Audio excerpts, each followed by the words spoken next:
Hello दोस्तों, कैसे हैं आप सभी लोग। तो क्लास को हम कंटिन्यू करते हुए, और आज आपकी ये लास्ट क्लास है और इसके बाद आपके 100 क्वेश्चन, टॉप 100 क्वेश्चन जो हैं बेटा, टॉप 100 जो क्वेश्चन हैं आपके वो कंप्लीट हो जाएंगे। ठीक है, तो इसकी जो पीडीएफ है आपको टेलीग्राम पर मिल जाएगी, और पीडीएफ के साथ साथ आपको एंशिएंट हिस्ट्री और एवरेज की ई बुक भी मिल जाएगी, जो कि एग्ज़ाम के पॉइंट ऑफ व्यू से इंपॉर्टेंट होगी। हैंड रिटन नोट्स हैं, आपके लिए हेल्पफुल होंगे। धैर्य बना के रखिए। और आपका भारतीय राष्ट्रीय आंदोलन भी खत्म होने वाला है, 1857 की क्रांति खत्म हो गई है। ठीक है, तो जीएस लगभग आपका ख़त्म होने वाला है। बाकी आगे बढ़ते हैं और इस क्लास को भी हम कंप्लीट करते हैं। बाकी 100 क्वेश्चन है, आंसर शीट के साथ है, आपको पीडीएफ मिल जाएगी। ठीक है, बाकी क्वेश्चन नंबर हम 81 से शुरू करते हैं बेटा, और क्वेश्चन नंबर हमारा 81 ये आ गया। क्वेश्चन नंबर 81 कहता है कि देश की प्रथम नील झील जोड़ो परियोजना केन बेतवा नदी लिंक के रूप में कब प्रारंभ किया गया था। बहुत ही प्यारा क्वेश्चन है आपका। वैसे तो भारत से इधर से संबंधित है, फिर भी जब क्वेश्चन अगर प्रैक्टिस सेट में है तो कर लेते हैं, ज़्यादा बेहतर है। तो 2005 में ऐसा किया गया था। ठीक है, क्योंकि मिक्स क्वेश्चन थे इसलिए मैंने कुछ इंपॉर्टेंट थे जो इसमें मैंने करा दिए थे आप लोगों को। कहता है कि देश के 98% सोने का उत्पादन किस राज्य में किया जाता है। बहुत ही अच्छा क्वेश्चन है। केरल में, कर्नाटक में, उड़ीसा में या तमिलनाडु में। 82 का बेटा आपको बताना है। तो सोने का 98% बेटा कर्नाटक में किया जाता है, क्योंकि कर्नाटक कहाँ से जुड़ा हुआ है आपको पता ही होगा। ये वाला पोर्शन जो है, तो ये इस साइड से, ये इस साइड से जुड़ा हुआ है। कहाँ से है ये हमारा, ठीक है, पानी से ही जुड़ा हुआ है, तटीय एरिया है। 83 क्वेश्चन कहता है कि भारत में राष्ट्रीय ताप विद्युत निगम की स्थापना कब की गई थी। 1970 में, 1975 में, 1980 में या 1982 में। 83 का बेटा आप लोग आंसर दीजिए। ऑप्शन हो जाएगा बी, 1975 में। बहुत ही अच्छा क्वेश्चन है कि मेक इंडिया कब प्रारंभ किया गया था, इंपॉर्टेंट है। मेक इन इंडिया कब प्रारंभ किया गया था, 84 का बताना है। 25 सितंबर 2014 में, 25 सितंबर 2015 में, या 2016 में, या 2018 में। तो हमारा आ जाएगा 25 सितंबर 2014। ठीक है, 84 का ये आ जाएगा। 85 की अगर हम बढ़ते हैं तो 85 के ऑप्शन आपके उस साइड में दे रखे हैं। क्वेश्चन हम पढ़ लेते हैं कि पूर्वांचल एक्सप्रेसवे की कुल लंबाई। फिलहाल ये हमारा क्वेश्चन आएगा नहीं, इसलिए इसे हम थोड़ा सा इग्नोर करते हैं, क्योंकि वहाँ से रिलेटेड नहीं है ये। ठीक है, हाँ ये ज़रूर इम्पोर्टेंट है आपका। 86 वाला कहता है कि पर्यावरण संरक्षण अधिनियम का तात्कालिक कारण क्या था। बहुत ही प्यारा क्वेश्चन है। पर्यावरण संरक्षण अधिनियम यानी कि 1900 क्या था, 19 नवंबर, 19 नवंबर, हाँ 19 नवंबर 1886। ठीक है, पर्यावरण संरक्षण अधिनियम का तात्कालिक कारण क्या था। भोपाल गैस त्रासदी थी, स्टॉकहोम के नियम उसे लागू करना थे, या कार्बन उत्सर्जन में नियंत्रण था, या इनमें से कोई नहीं। 86 का बेटा लोग आप सराहते दीजिए। जो बेटा तात्कालिक कारण था वो आपका भोपाल गैस ही थी, जबकि ये वाला ऑप्शन भी ठीक मानेंगे आप लोग। जो स्टॉकहोम सम्मेलन में जो नियम कानून बनाए गए थे उसको, रूल को लगाने के लिए यानी कि फॉलो करने के लिए ये संरक्षण किया गया था। लेकिन जो तात्कालिक, जो जब भी तात्कालिक की बात करेगा तो आप भोपाल गैस त्रासदी ही लगाएंगे। ठीक है बेटा, ये भी 2-3 दिसंबर में ही हुआ था आपका। आगे बढ़ते हैं। बाकी 87 क्वेश्चन कहता है कि भारत में वायु परिवहन कब प्रारंभ किया गया था। 1905 में, 1908 में, 1911 में, या 1915 में।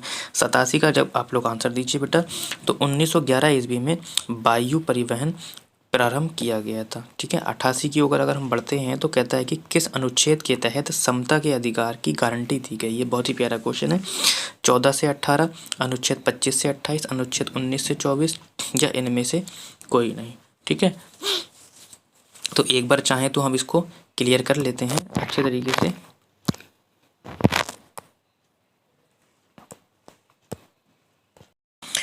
देखो, जो हमारा पहला वाला है समानता का अधिकार, थोड़ा सा पतला कर लेते हैं इसे।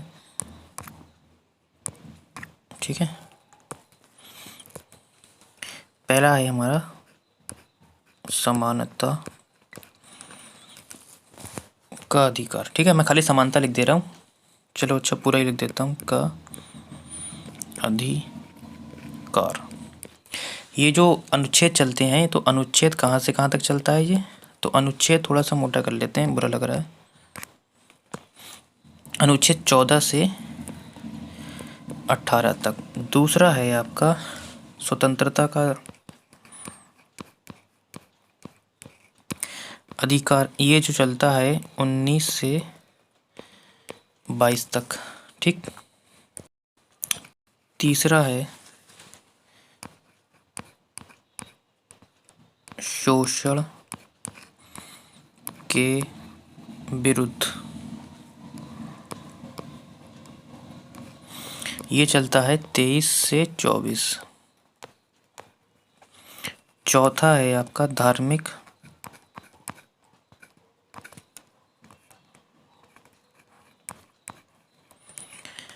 स्वतंत्रता,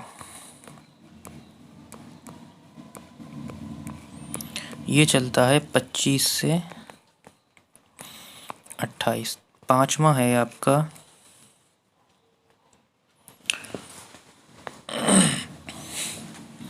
शिक्षा तथा सांस्कृतिक का अधिकार, ये चलता है आपका 29 से 30। ठीक बेटा। उसके बाद संपत्ति का अधिकार जो है छठा है आपका संपत्ति का अधिकार, जिसे समाप्त कर दिया गया है। ये 31 आ जाता है हमारा, जबकि लास्ट बचता है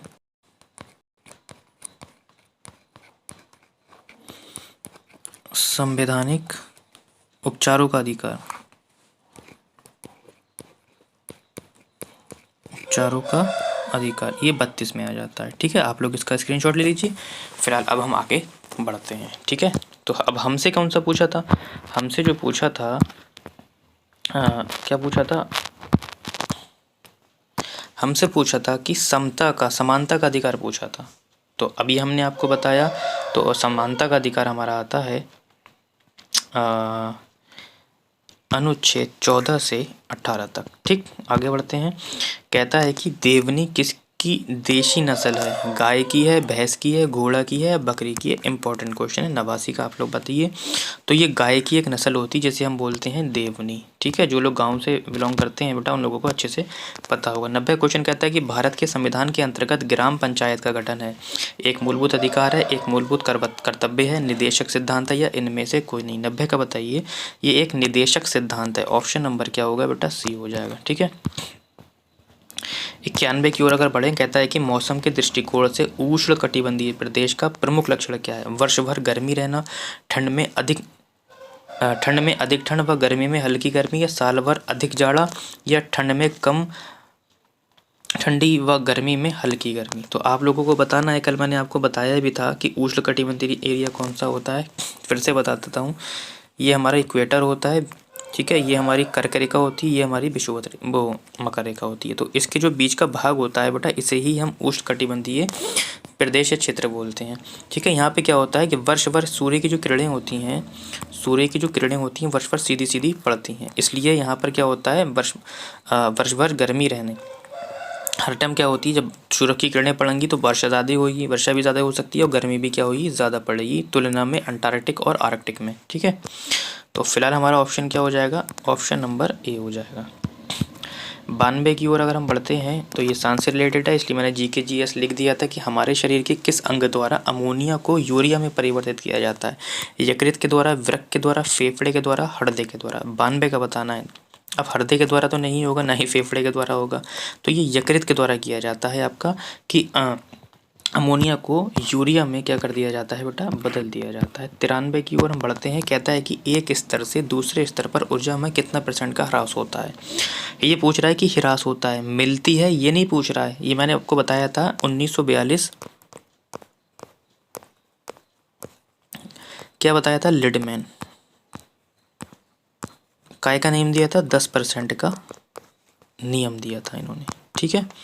इन्होंने कहा था कि एक स्तर से दूसरे स्तर में जो ऊर्जा होती है उसमें 90% का क्या हो जाता है, ह्रास हो जाता है, और उच्च वाले स्तर को केवल 10% ही ऊर्जा मिलती है। तो अब मैंने आपको बता दिया, जब तक आप लोग अब आंसर दीजिए। तो बेटा 90% का क्या हो जाता है, ह्रास हो जाता है, और ऊपर वाले उपभोक्ता को यानी कि स्तरों को कितनी मिलती है, केवल 10% ही मिलती है। फिलहाल जो हमारा उत्तर होगा वो डी होगा। उसने हमसे पूछा है कि ह्रास हो जाता है, इस बात का बेहद ध्यान रखेंगे, ठीक है। आगे बढ़ते हैं और हमसे कह रहा है कि 94 क्वेश्चन की किस विटामिन की कमी से घाव से रक्त का बहना नहीं रुकता। बहुत ही प्यारा क्वेश्चन है। Vitamin A, vitamin C, vitamin B, vitamin K. Vitamin A, इसका बेटा जो वैज्ञानिक नाम होता है इसे हम बोलते हैं रेटिनॉल। क्या बोलते हैं, रेटिनॉल। इसकी कमी से जो रोग हो जाता है वो हमारा हो जाता है रतौंधी रोग हो जाता है, ठीक है, रतौंधी रोग हो जाता है। जबकि विटामिन सी का जो नाम होता है उसे हम क्या बोलते हैं, उसे हम एस्कॉर्बिक बोलते हैं। क्या बोलते हैं,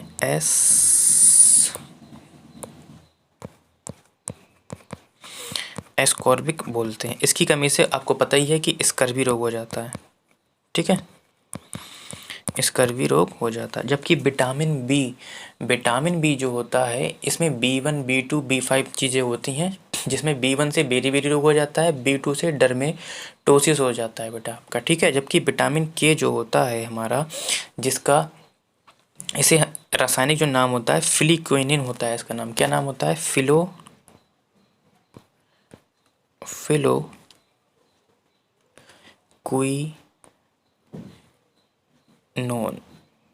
इसका रासायनिक नाम होता है फिलिक्विनोन। इससे कमी से धक्का नहीं बनता है खून का, ठीक है बेटा, क्लियर। आगे बढ़ते हैं।